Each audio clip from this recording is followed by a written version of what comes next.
Well, again, thank you everybody for coming tonight. We cannot possibly express enough gratitude for the fact that you've taken time out of your day, out of your schedule, and come here to spend some time with us to potentially hear about how the dollars that you invest in this organization impact young adults' lives. What I want to start off with, a little different this year, we're going to start off with a prayer so that we can bless this entire evening. So if we'd all bow our heads and let's ask for God's blessings.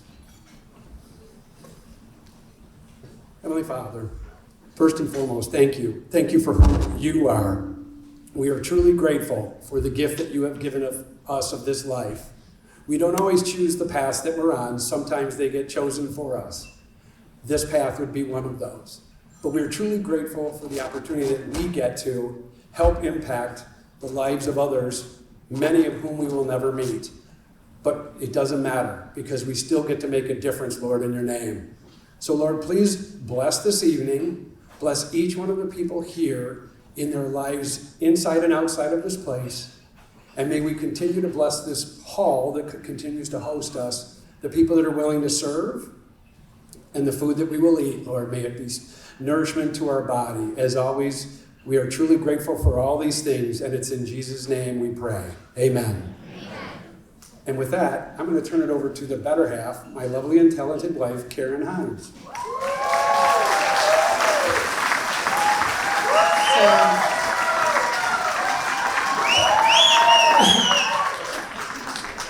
Was that a Tommy and Titian whistle? No. Oh, Cheryl Cardamone, you have competition over there. So I'm Karen Hines, as Chris said. I am one of the co-founders of the Cassie Hines Cancer Foundation. I am the executive director as well. And so I am here just to welcome you all and thank you for coming here today. One logistical thing, if you haven't noticed it already, because this hall is massive, all of the auction items are on this side this year, as opposed to I think they were on that side last year. So take a peek over there and see the cool stuff that was donated. I would be remiss if I didn't first, but thank a few people. And so I'd like to thank the co-chairs of the event, my two sisters, Renee and Jackie, and Mike Swikowski. And the way too many volunteers to name off any individuals, but tons of people, as you can imagine, come together for this event. Our sponsor tables, we have 24 sponsors on tables this year, and then we had some extra sponsors. So on your way out, you'll get a cool bottle of water from one of our sponsors. The appetizers were sponsored as well as the bars. So big thanks to all of them. And if we didn't have DJ Todd spinning the beats, yeah, I know, they always get the biggest round of applause, then this party would not be a party without them. And all of our video and anything to do with AV is all MVP Collaborative, who are amazing. The men glam in the room is Wesner Tuxedo, and then of course Amber and the Eisenhower Student Council, who those kids were in here this morning so early, just like putting it all together. So that's all because of them. And I also would like to thank our board, every one of our board members are here tonight, along with Alexis Vogt, who is our employee this year. She is over there. Give a wave. So we are very blessed to have her as part of the organization. And we do have some VIP, like real VIPs tonight. Table 12. Give a whoop over there. Oh no, am I saying right? Yes, table 12. And they are some young adults who are at Base to Summit with us this summer. And because of our advocate sponsors, we were able to have some tickets available for them to come. And so they got themselves here from all over the country to hang out together. So it's very fun for me to see them. So there are a lot of people in this room that are familiar faces. And so I would love it if those people could just stand up for a second, because I love to see who's been here before. So if you've ever come to any gala, please just stand up so we can give you a round of applause for being part of our family. Look at all those family members. I love that. And then that means that anybody who's sitting, so you guys can all sit down, and anybody who's sitting now is a first timer. So we would love for you to stand up so we can welcome you. Yeah, look at that. All right, if you're near them, give them a high five, welcome them, make sure they know they're a part of our family, and we expect to see you all back next year. So I think you know by now that our mission is to serve young adults who are diagnosed with cancer. And doing that, we are solving for, we do that with programming, we do it with information bags. I don't really need to go into all that, but what we're trying to solve for is isolation. So I know that there are people in the room that have had cancer before, and isolation is something that's universal. But the reason why that it's impactful in a different way when you're between 18 and 40 is that your life changes so much from 18 to 40, and that's our target market. That's who we're trying to serve. And so if you think about, if you're under 40 in the room, you think about where you were at 18 and how much you've changed. And if you're like me, who's way over 40, I just think about how much my life has changed watching my kids get closer to 40. So that's the impact that we're trying to make. What we have today is a video we're going to show you. For those of you first-timers here, you would have not seen this before because it's one we played last year at the gala. Some of you have seen it before, but I think it's worth sharing. We don't bring a movie crew to every camp program. We want to keep that sacred for the people that are there, but I want to show this. Base Summit is connecting young adults living with cancer, creating a peer group to focus on adventure, connection, and wellness. At the core of it is providing space for connection, belonging, storytelling, laughter, and tears, because everybody has a journey that is different and similar, and providing space for the young adults to connect and share that is a critical service and a beautiful opportunity to be a part of. This is soul work for me. It fills me up from the bottom to the top, you know. It affirms that the work we are doing here is some of the most powerful work to be connected to.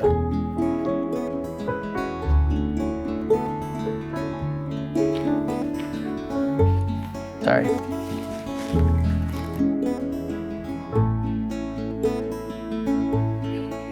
And so what I take away is gratitude for the opportunity to serve, desire to grow this program and do more,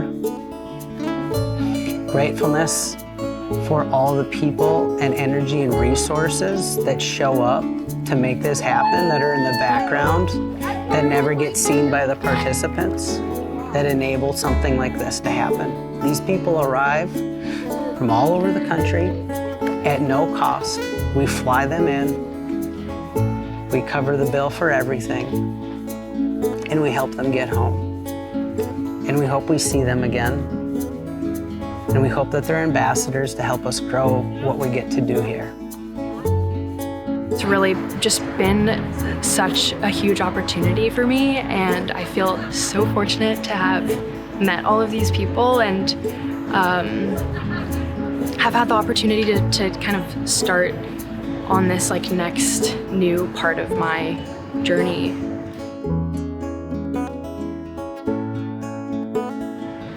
Yeah, so it's meant everything. I mean, even the first day, just getting in the van with these guys and starting to talk to the staff about what brings them here and what we're gonna be doing this week, I was like, oh my God, I wanna be a part of this. I wanna be, now that I've had this experience as a participant, I want to be a part of making this kind of thing possible for other people who have had a cancer diagnosis and gone through everything that comes with that. At the Cassie Hines Cancer Foundation, what we try to do is make sure that there's no young adult diagnosed with cancer that doesn't know there are things available to them. So for some people, coming to a program like this is perfect, but for others, virtual support is better. For some, they need some financial support. There are organizations for that. So there's just a lot available to young adults, and we try to put it together all in one place on the website. So if you're not ready or physically or mentally to come to a program, you can jump on a Thursday night happy hour with another program and meet some young adults and maybe just take that baby step forward. But honestly, this Base to Summit came from Cassie wanting this. She loved Northern Michigan, spent time up here as a family, and this was just where you get your breath of fresh air. So she had said, hey, if you guys want to start a program in Northern Michigan, that would be awesome. People would love it here. And we were like, okay, sounds good. And ultimately we did. I feel really empowered and really excited, you know, along with feeling like scared and overwhelmed about everything and like this new life that is gonna be my life. I also feel really excited because I know that people are doing this and creating the space for us to work through some of the difficult stuff.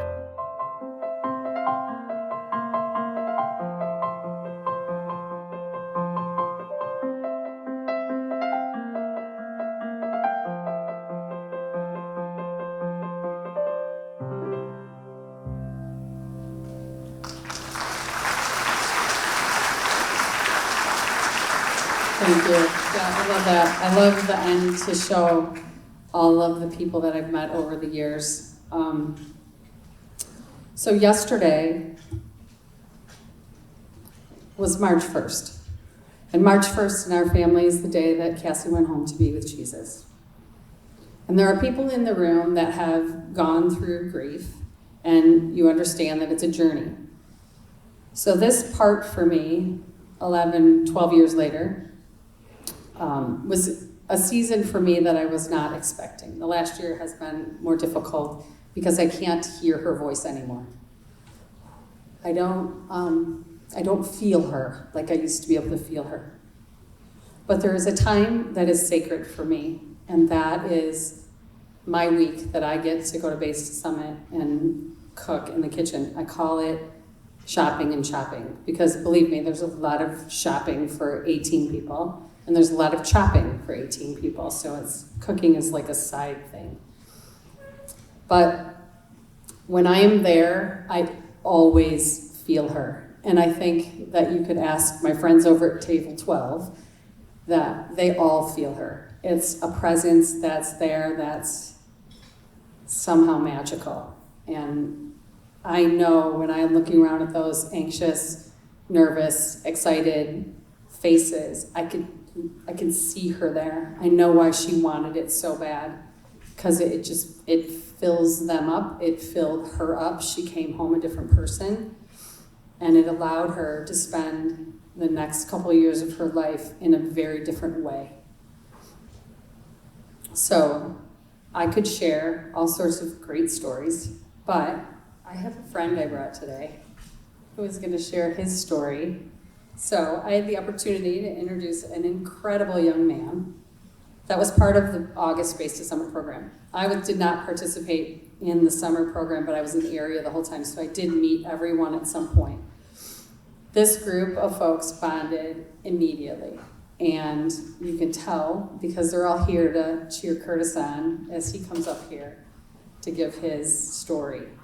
So, give him a warm welcome to my friend Curtis.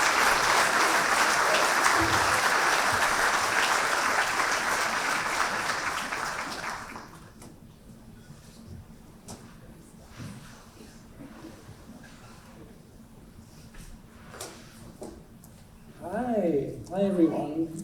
I just want to say first, before I go on, thank you for letting me spend the evening with you. I know that this is mostly Cassie's family and extended family and friends, so thank you so much for letting me spend the evening with you. I wrote a speech and you have to listen to it. My name's Curtis, like Karen said. I am a cancer survivor. I had pancreatic cancer, and I am a camper, and I really want to do a good job kind of sharing with you what this camp meant to me, because it is such a big deal to those of us who are dealing with cancer, so I hope I do a good job. I know in this room, people know better, but people who don't have cancer, we call them cancer muggles. And sometimes those people like to think that cancer survivors we're supposed to be inspirational all the time. We're not supposed to let cancer keep us down. We can't let it make us depressed. Or we're supposed to be running marathons or whatever. I am not doing any of those things, but I still feel like a pretty big success story, and I just want to share mine with yours. In 2021, I discovered I had pancreatic cancer after ending up in the emergency room with pancreatitis. They did not see the cancer the first time, so I went back home with a nice prescription of Tylenol. Thank you. And then the second time I went back and they didn't tell me I had cancer, but they said I set the world's second highest level for lipase, which is an enzyme your pancreas produces. The cancer was blocking the duct. The lipase had nowhere to go, so it just kind of ate my pancreas. I found out I had cancer in 2021, and I got an oncologist, and they were asking me a lot of questions about my history, if I had drank a lot of alcohol or done drugs, and I had never done any of those things. I didn't know anything about cancer before. They tell me that I'm really lucky to have caught it at this stage. One of the reasons why pancreatic cancer is frightening is you can have it for 30 or 40 years and not have any symptoms until one day you're in your 60s or 70s or 80s and they're telling you only have a few weeks to live. So I do feel lucky that I was able to catch it when I did. I really learned quickly just how common cancer is and how scary and cruel it is, and how lonely cancer is. In the early days, I was really happy to have my husband supporting me. They held me, they let me cry when I needed to. We reached out to friends and we got hugs and messages, and I did not feel alone in those early days. Neither my husband and I had any real meaningful relationship with our families. We share pretty similar stories in being abandoned by our families when we came out as queer. So maybe you can imagine just how hard it could have been to deal with a cancer diagnosis and just not have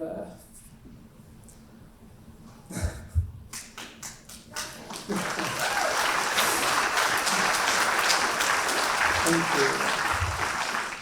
You can imagine maybe just how difficult it would be to deal with a cancer diagnosis and not have family to rely on. There's this phrase I learned, blood of the covenant is thicker than water of the womb. And I really had to take that message to heart. We really had to lean on our friends for support during those really scary first few weeks. After a few, opinions were obtained from different doctors, it seemed like the best option for a potential cure for me would be a little bit of radiation and a surgery that the doctors wasted no time in telling me was one of the most complex and difficult surgeries known to man. It's called a Whipple, and it's actually something that Cassie and I share in common. Cassie had a Whipple just like I did. It really feels like an organ harvesting procedure. They take so much. They'll take any part of your pancreas that carries the disease. They'll take your gallbladder, your bile duct, your duodenum. They took a part of my stomach and a couple more inches of my upper intestine.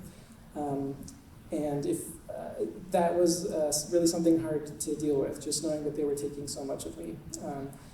And then the hard part came, in my opinion, which was the recovery. I had a few complications that kept me in the hospital for a few weeks longer than I needed to be. My stomach was in a coma, which I didn't know could be a thing. So I couldn't eat food, so I had to wear a backpack that went into a direct line into my artery, into my arm. And so for a few months, I just carried my lunch on my backpack. That was fun. I became type 1 diabetic as soon as I rolled off the operating table. Anyway, there were a lot of complications that made it pretty hard. During my entire cancer story, I started seeing the effects that the diagnosis was having on the people around me. One of the ways that I saw was, Maddie, you said there would be Kleenex up here. You're in trouble. Just kidding. One of the effects of my cancer was how it affected my marriage. My partner let me know that my cancer was really hard for them. And I can't tell you just how much that hurt me to see how my cancer was hurting the people around me as well. So what did I do? I considered it something that I should fix. Thank you, Maddie. I'm sorry. I'm so sorry.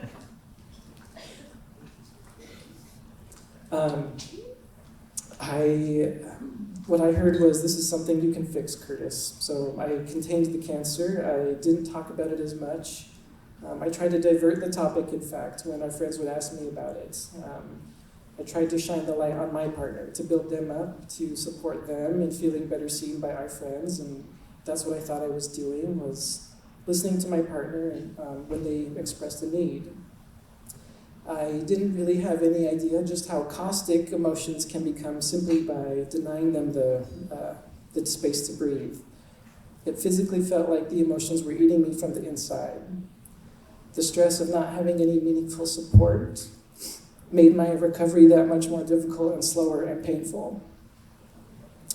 Before I realized what was happening, my marriage was over. And the only thing I really wanted was to be held and loved, and to just allow my cancer to take up as much space as it needed to for me to process it. And I can't help but feel like that opportunity was denied to me. I really didn't feel like I was getting any peace from the moment I heard those words, "It's cancer." I just needed something. I needed something I wasn't getting. My body was screaming at me that it needed something more than the pain meds, something more than the loneliness. So I started looking online for other voices who looked and sounded like mine, potentially even some Whipple survivors. That's how I found Base the Summit, and the first link I clicked on, I saw Cassie's face, and there was a monarch butterfly right behind her, and in really big letters,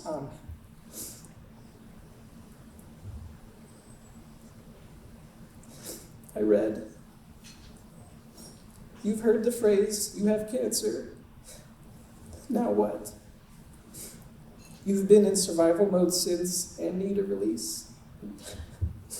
Oh, did I? That's all I needed to read. That's all I felt like I needed in those days, was simply just a release. So a couple of emails later and a phone call with Karen later, I was really looking forward to a trip to northern Michigan. I was really looking forward to meeting other cancer survivors. I really had to find a community. I had to find a support network. Anything more than this would have been great. It sounded perfect. And I know that we've had some photos flipping through the feed here, but if I can just paint you a picture, if you haven't been, the camp I went to was in northern Michigan, at Bass Lake, and it's a beautiful cabin. And there's a lot to do there. They have kayaks for you and stand-up paddle boards, and the staff are all like the perfect hype people. And if you've met Maddie, obviously you know just how amazing the Base the Summit staff is. It was incredible. And they're basically like butlers who wait on you, so that was the best part.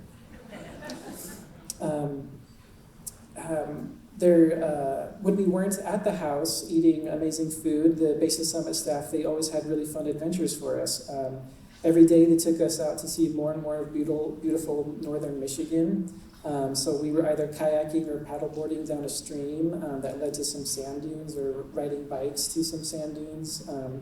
And then I don't want to spoil everything, of course, but we had an amazing time, and it just felt so good to be with each other. Eating meals was the best. You can just kind of sit at the table and fall into any conversation of your choosing.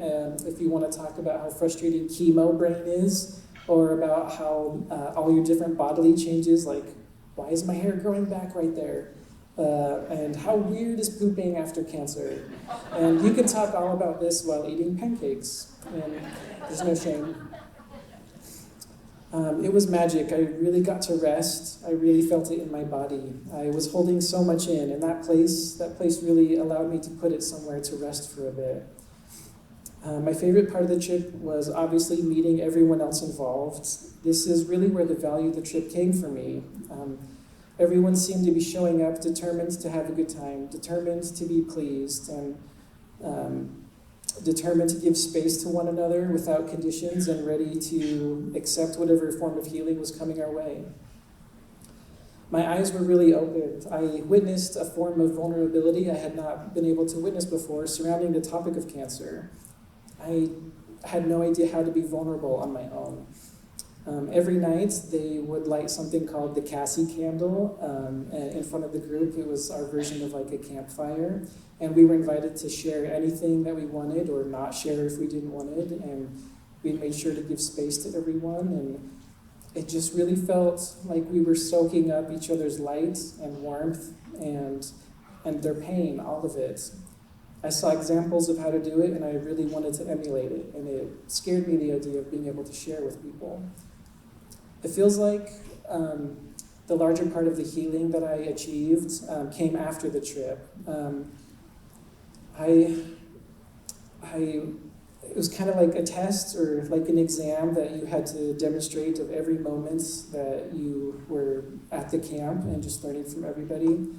The thought, could I do it? Could I go back to that depressing life after this amazing trip and meeting people? And I learned very quickly that yes, I can. I can do it. I know I can because I've met others who are doing exactly that.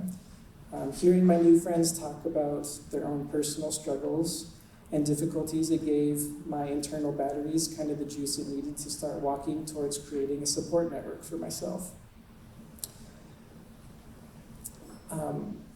The Basis Summit literally gave that to me. I have to tell you that it was because of the kindness of strangers that I really felt like I was able to find a community for myself. So thank you so much.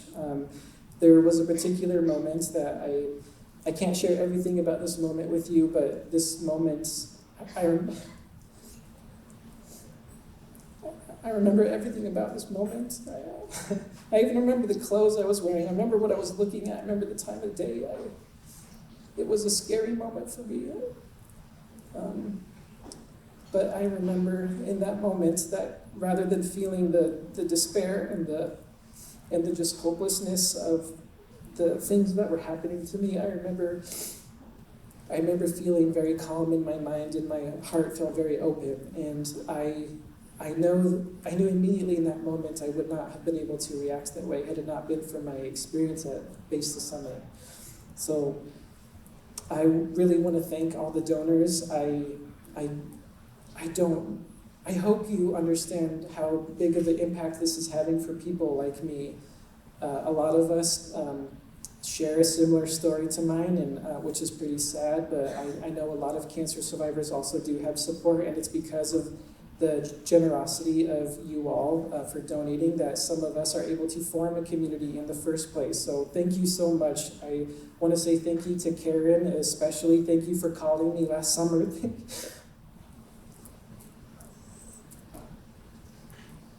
Thank you, Karen. Thank you so much. I just want to take a moment. I'm so sorry, but I just want to say thank you to Cassie. It's not fair.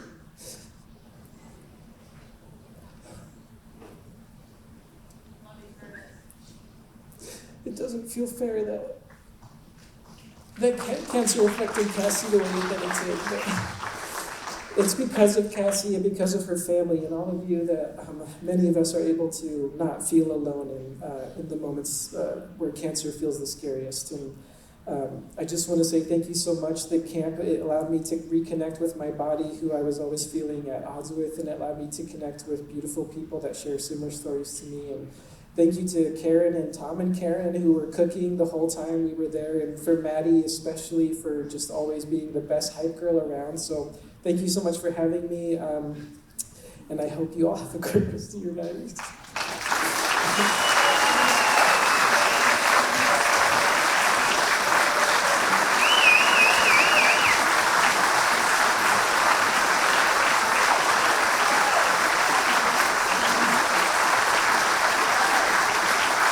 This is Base to Summit. This is what you helped do. You raised them to a new level.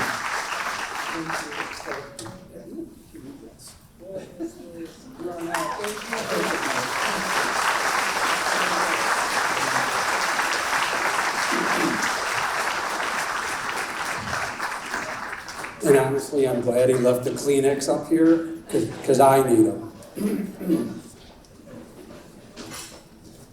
I always seem to get the unenviable task of having to follow one of our guest speakers, and every single time, first of all, I have to control my own emotions, because let's face it, I think we've heard, as Curtis said, a similar story each time, and I hear Cassie's voice as well when he shares some of those heartaches and the isolation. And so it's great to be able to say that because of what we do here, we're helping to break those barriers down. We're helping to remove isolation, allow them to live in a community that truly understands and gets them. And they can literally help each other heal. So what I'd like to do now is actually ask three of my dear friends, not necessarily in any order, but Jay Meyer and Tom Antishin and Mike Swikowski to please come up to the front here, and we're going to give them a microphone, and they're going to step over to, we're going to split the room up into thirds. This is the point in the evening, and this will be the last part of it, where we will actually do the paddle raise. And if you were here last year or the year prior, you're familiar with how this works. But we're going to go through a little housekeeping. If you'd like to look on your table and grab the paddle that has your name on it, not your neighbor's. We don't want you actually, raising it for your neighbor. They may not be okay with that. So let's start with that. Let's make sure that you actually have that one in your hand. We good? Everybody's got theirs? Yes? Everybody's good? Okay, step one. Am I doing okay, Cheryl, as a teacher, giving guidance here? Or do I need to be more clear in my communication? All right, the next thing is we're going to do a little test run. I would like everybody to take the paddle and put it in their right hand and raise it high in the air. Okay, everybody, paddle in your right hand, raise it high in the air.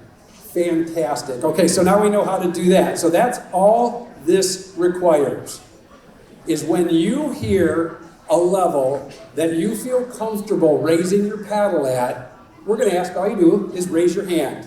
And then we have these three fine gentlemen with lots of volunteers around them that will call out that number. And we'll keep track of that. We're going to move quickly through this. So is everybody ready? Is everybody ready? I thought so. I didn't want to lose you yet. So one of the first things we want to talk about is Base to Summit. As you heard an amazing story, you saw an amazing video. Base to Summit literally is where life changes, life happens. And whether, I don't know if I remember hearing Karen mention it or not, but we are actually adding a third week, which I think she did now that I say that. So that's the good news. The challenging news is that it costs $50,000 to put that week on.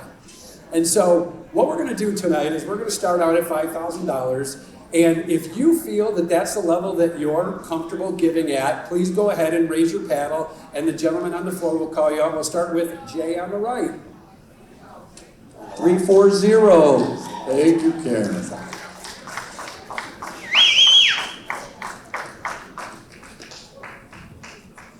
All right, thank you. The next, so when we, hang on, turn around, Tom. I'm going to go with 510. Thank you very much. Thank you. What do we got here? I'm getting ahead of myself here. We got 289. 289 on this side. Thank you, Ron and Renee. Okay. Just remember, folks, it's $50,000 a camp. They've changing people's lives left and right. The next level we're going to talk a little bit about is when you break down the math, it costs roughly $4,000 per young adult to be at each Base to Summit. And our goal is to have no more than 12 at each one of the programs. So that's 36 young adults that will be going to participate in Base to Summit this year. Keep in mind that we have well over 100 applications waiting behind that. So we got a lot of work to do. So the next level is at $2,000. And obviously that will help send 36 young adults to camp. Who feels comfortable at this point in time raising their paddle at $2,000? 376, 176. Thank you very much. 436. 283, thank you. 754. Thank you. How about 551? Thank you very much. Okay. Oh, 756.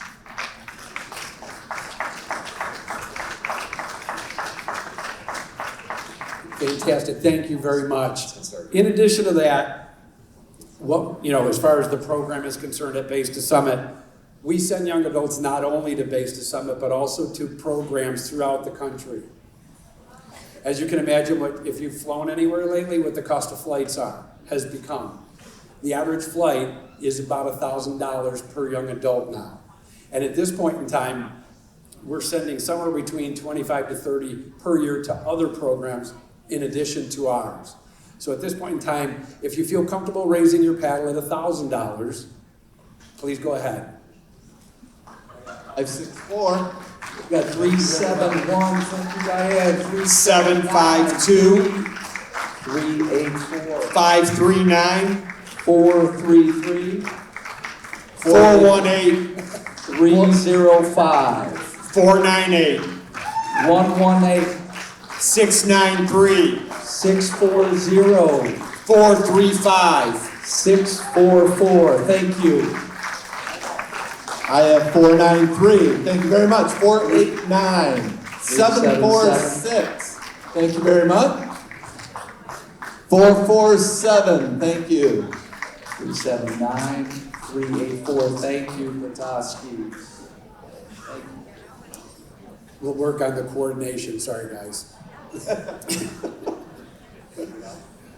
Part of the wellness tenet that we adhere to at Base to Summit is providing them with nothing but the best in terms of natural food and where it's sourced at. Obviously, there's many dietary restrictions that will come out during that as well. And we also rent 2 full-size vans to be able to transport the young adults to all the different adventures that are involved with that. The average food bill for one Base to Summit program, all that shopping that Karen does in shopping, is about $3,000. To rent the vans is about $2,500 for each program. So right now what we're asking is if you feel comfortable at the level of $500, please go ahead and raise your paddle. And I'll start on my right, which would be your left, which was Mike. We have 530, 533, 418, 476, 570, 524, 526, 698, 479, 348, 315, turn it, 593, 265, hang on, we got some more, 444, 528, 756, 750, 518, 420. Let's go, people. I want to beat the other side this year. Tom, Thank you very much. Here in the middle, we've the got center. 747, 558. Thank you very much. We have 487, 491. Anybody else? Am I missing? Don't want to miss anybody? My turn. Here we go. 248, 240. Awesome. Thank you. 247, 646, 639, 658. Thank you. 363, 122, 119. Thank you. 603, 596. I've got 372 to my left. 374. Thank you. Thank you. Thank you. 381. 316, 200. Thank you. 316. Thank you, Gene Zott. Vote for her. 657, 438. Thank you. Thank you so very much. After a young adult has been accepted to Basis Summit or one of the other programs, they receive either from directly a backpack that is filled with all kinds of travel goods in anticipation of just trying to take every single concern that they might have, as they're already doing a big step by going to a program that quite frankly they don't know what to expect. So we send them a backpack, and or when they get up to Basis Summit, they receive what we call a swag bag. So it could have anything from sunscreen to a hat to a woolly cap, because in those October programs can be a little chilly. So whatever it is, those all usually are about $350 per person. Again, keeping in mind that we have 36 that we'll be sending to the programs this year alone. If you're feeling lit at the level of $250, please go ahead and raise your paddle. Jay, we'll start with you this time. Thank you, Chris. 738-204. Thank you. 202. 357-279. Thank you. 662-357. Thank you. 482-432. Thank you. 314-726. I see you. 695-385. Thank you, baby. 398-281-666. Thank you. 706-552. Thank you. I've got one more. Turn it to me. I can't see it this way. 437. Thank you. 243. Jay in the back. Oh, 358-654. 312. Thank you. Thank you. Thank you. Tom, take it away. Chris, I got 566-701. I have 259. Thank you very much. 508. Thank you. This table over here, 285, 287, 362, 592, and 219. Thank you. 211, 217, 215, 213, 286. I think that's everybody on my side. Michael? Chris, we got 618, 588, 853, 160, 412, 546, 148, 270, 649, 735, 500. Thank you, everybody.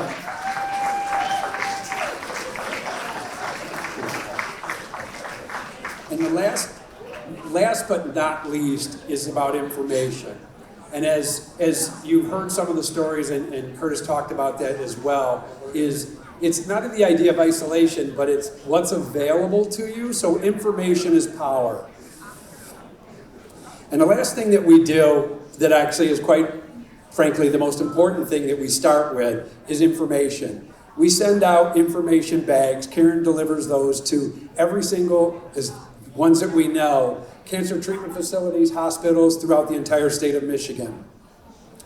Those bags are about $50 each, and we give out at least 450 a year. And from an information standpoint, that's the first lifeline that a young adult who gets diagnosed with cancer gets to receive. And that's the first step that help them connect with the life-changing support that is available to them. They're just not aware of it because it's not in a centralized location. You're helping us fix that problem.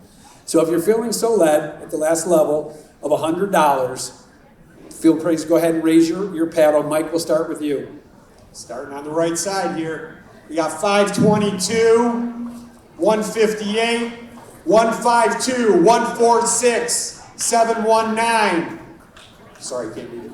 526, 262, 535, 472, 872, 292, 344, 341, 499, 264, 267, 278, 274, 132, 140, 275, 436.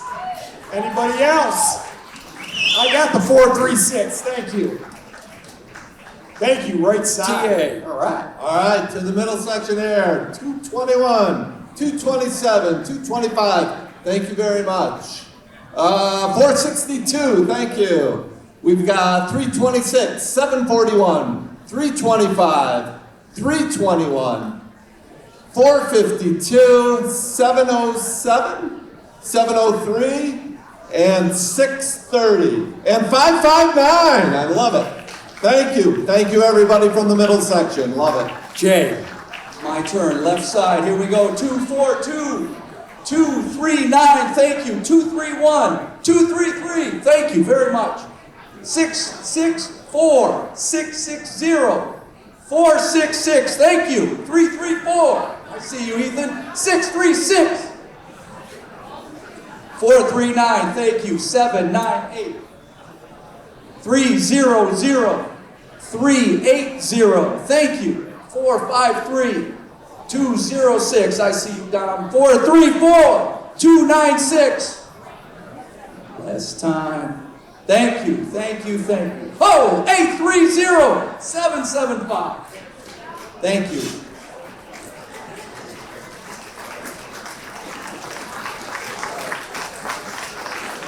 Wow. When everyone starts on a journey and you have a tendency to think that you might be doing this with just a few people and you're not really sure that you're making an impact, I sincerely hope, and I would guess by your generosity this evening, that you get it, that you understand that what you just did is absolutely making a direct impact in another human being's life. You don't get to do that very often. You don't get to say that very often. But when you walk out of here tonight, know there's a table. Go introduce yourself to them at table 12. They will tell you, you have changed their life. You have helped put them on another trajectory. You should give yourself a round of applause. So thank you, everybody. Now let's have some fun. Let's have some dinner.